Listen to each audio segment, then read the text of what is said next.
présente Feel Good Productivity de Ali Abdaal, lu par Slimane Yefsa.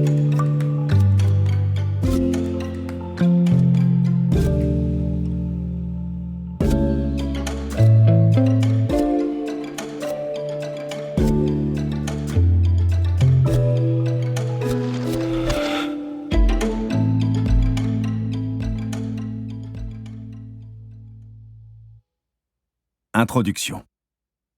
Joyeux Noël, Ali. Tâche de ne tuer personne. Sur ces mots, le médecin superviseur raccrocha, me laissant me débrouiller tout seul de tout un service.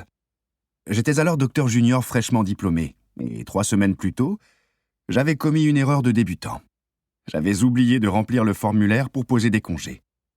Maintenant, je me retrouvais à gérer un service hospitalier par moi-même, le jour de Noël.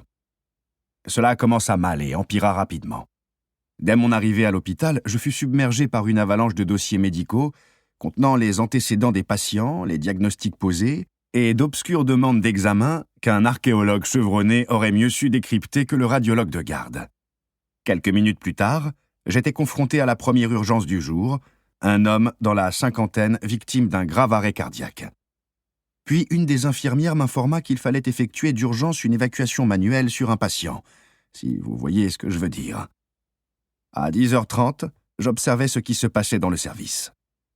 L'infirmière Janice descendait et remontait frénétiquement le couloir A, les bras débordant de perfusions et de tableaux de suivi des traitements médicamenteux. Dans le couloir B, un patient âgé réclamait bruyamment et obstinément son dentier égaré. Le corridor C était occupé par un ivrogne échappé des urgences qui errait en criant « Olive, Olive !» Je n'ai jamais su qui était Olive. Et à chaque instant, quelqu'un me demandait quelque chose. « Docteur Ali, pouvez-vous voir où en est la fièvre de Madame Johnson ? Docteur Ali, pouvez-vous faire quelque chose pour l'excès de potassium de Monsieur Singh ?» Je me mis bientôt à paniquer. La faculté de médecine ne m'avait préparé à rien de tel. Jusqu'alors, j'avais toujours été un étudiant assez efficace. Dès que cela devenait difficile, je recourais à une stratégie simple, travailler encore plus durement. Cette méthode m'avait permis d'accéder aux études de médecine 7 ans plus tôt. Grâce à elle, j'avais obtenu quelques publications dans des revues académiques. J'avais même lancé un business pendant mes études. La discipline était le seul système productif que je connaissais, et cela marchait. Mais là, ce n'était plus le cas. Depuis que j'avais commencé à exercer quelques mois plus tôt, j'avais l'impression de me noyer. Même en travaillant tard le soir, je n'arrivais pas à voir autant de patients qu'il aurait fallu, ni à m'acquitter de toute la paperasse. Mon humeur en était également affectée. J'avais aimé me former à la médecine, mais je trouvais la réalité du métier complètement déprimante et redoutais sans cesse de commettre une erreur fatale. Je ne dormais plus, mes liens d'amitié se distendaient et ma famille n'entendait plus parler de moi. Et tout ce que je pouvais faire, c'était travailler encore plus. Et puis, cette journée. Noël. Seul dans un service hospitalier, incapable de faire face. Les choses se précipitèrent quand je fis tomber un plateau rempli de dispositifs médicaux, en voyant les seringues valser sur le sol en linoléum. Contemplant misérablement ma blouse mouillée, je compris que je devais trouver une solution, sinon mon rêve de devenir chirurgien m'échapperait. Ce soir-là, j'ai raccroché mon stéthoscope et ouvert mon ordinateur.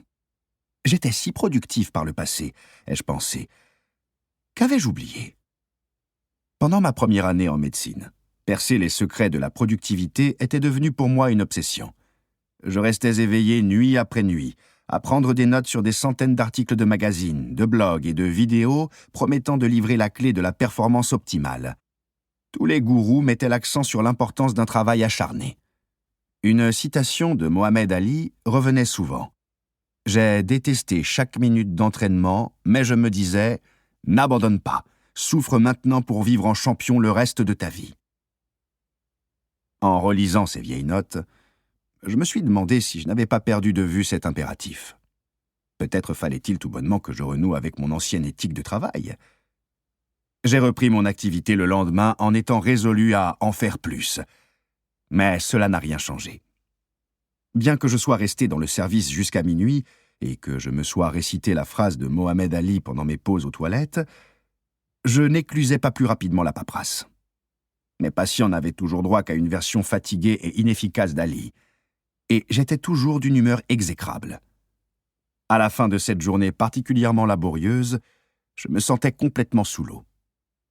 Et puis, comme surgit de nulle part, les sages paroles de mon ancien tuteur, le docteur Barclay, me sont revenues en mémoire. Si le traitement ne marche pas, révisez le diagnostic. J'ai commencé à... Nous espérons que vous avez apprécié cet aperçu. Pour continuer à écouter ce livre audio sur Google Play Livres, utilisez le lien dans la description de la vidéo.